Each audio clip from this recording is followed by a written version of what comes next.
a crucial point has once again fallen into the hands of Russian forces. Drone footage circulating from the Kharkiv region of Ukraine shows the moment when Russia's Iskander-M ballistic missile system launched a deadly precision strike. The target was a HIMARS rocket artillery launcher belonging to the Ukrainian army. What is the full story? Keep your eyes on the story.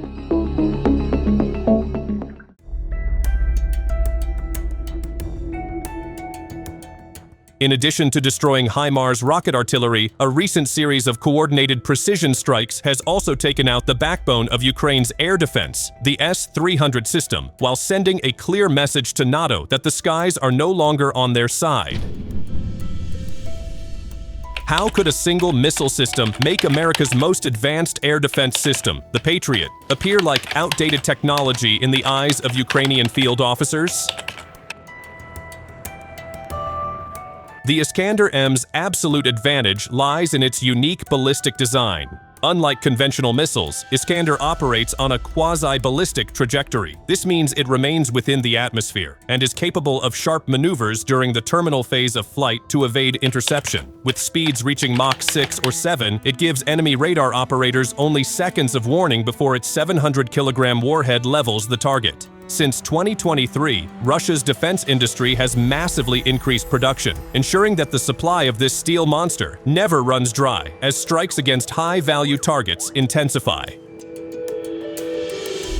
The effectiveness of the Iskander has been empirically demonstrated through repeated reconnaissance drone footage, capturing the destruction of Patriot systems.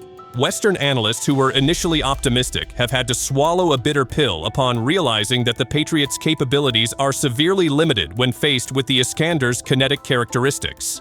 From command posts to railway infrastructure supplying Western logistics, everything falls within this system's lethal reach. This is technological supremacy that cannot be countered by political rhetoric alone.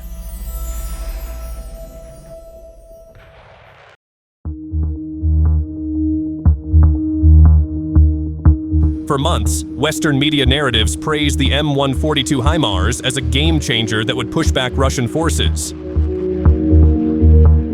However, the reality on the ground tells a different story. When confronted with the precision of the Iskander, even the agile HIMARS has nowhere to hide. Are the high-mobility tactics championed by NATO actually nothing more than a deadly trap for Ukrainian crews when faced with increasingly sharp Russian intelligence? HIMARS does indeed have advantages in rapid shoot-and-scoot strikes using GPS-guided GMLRS rockets. However, its weakness lies in its total dependence on static coordinates and traceable supply chains. Russia has adapted its strategy by integrating long-range reconnaissance drones directly linked to Iskander missile batteries. Once a HIMARS unit is detected while reloading or sheltering in a hangar, an Iskander strike requires less than 5 minutes to hit those coordinates. The greatest strategic mistake made by Ukraine and its Western advisors was underestimating Russia's capacity to adapt. They relied on HIMARS mobility to compensate for the lack of air defense. As a result, this extremely expensive and scarce system became easy prey. The destruction of HIMARS units one after another proves that in modern warfare, rate of fire means nothing if the enemy has ballistic missiles capable of reaching your launch point before you can even shut down your vehicle's engine. Iskander has neutralized this threat with terrifying efficiency, demonstrating that Russian technology has an answer to every challenge posed by NATO military-industrial complex.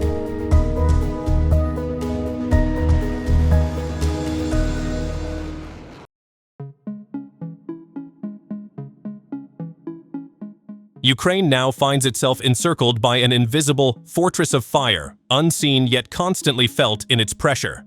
Russia is not relying on just 1 or 2 launch points. Instead, it has established at least 9 strategic locations stretching from north to south. From Kursk and Bryansk to Rostov and Crimea, a network of Iskander launchers has formed a deadly spider's web, ready to strike at any moment. If Russia is capable of launching nearly 500 ballistic missiles in a single year, is there still any room for Ukraine's air defense systems to even catch their breath?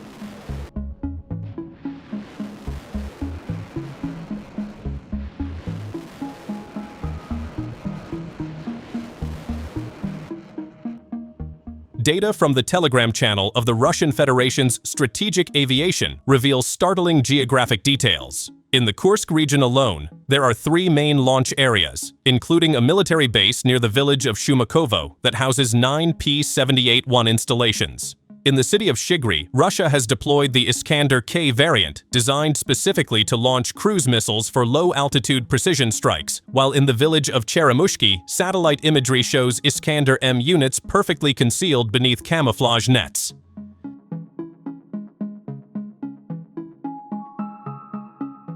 This expansion continues unabated.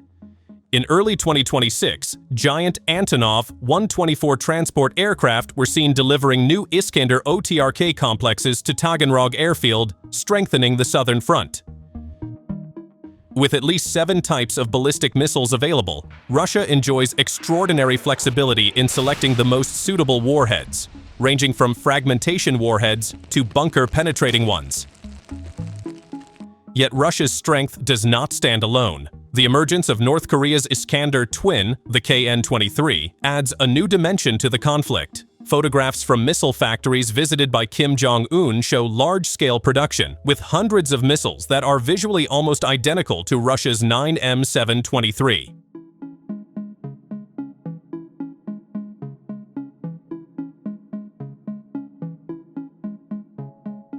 Although there are technical differences in the tail section, the presence of these missiles reinforces speculation about an unshakable strategic alliance between Moscow and Pyongyang.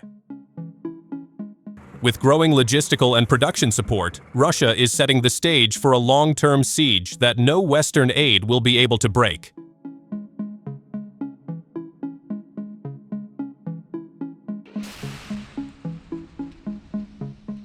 Russia's military technological superiority is no longer merely a claim on paper, but a reality written in the wreckage of S-300, Patriots and HIMARS. The Iskander has proven itself the king of the battlefield. How far will news from the Ukrainian and Russian front lines go? That's all for today's episode, and thanks for watching.